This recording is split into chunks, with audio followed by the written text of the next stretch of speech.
2 अपत्यापेक्षा जास्त असेल, कारण का एका बाजूला मतदान करत असताना मोदीजी नको,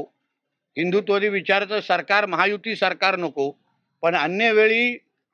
आमच्या प्रत्येक शासकीय योजनेचा लाभ घेणारे मुसलमान समाजाचे कुटुंबीय असतात. मग तुम्हाला अगर तुमचा धर्मच महत्वाचा असेल, मग तुम्ही लाभ कशाला घेता? आणि मुख्यमंत्री लाडली बहीण योजनेमध्ये जे लाभार्थीची यादी आहे त्याच्यात बघितलं, त्याच्यामध्ये जास्त लाभार्थी हे त्याच संख्येचे दिसत आहेत.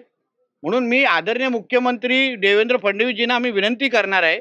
फक्त आमच्या आदिवासी समाजाला बाजूला म्हणजे वगळून बाजूला ठेवून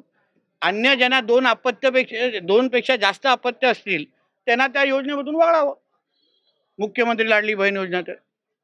जेणेकरून जास्तीत जास्त हिंदू समाज आणि त्याचबरोबर जे सरकारला मतदान करतात, मोदीजींच्या नेतृत्वावर विश्वास ठेवतात, महायुती आणि आमच्या देवेंद्रजींच्या विचारावर विश्वास ठेवतात,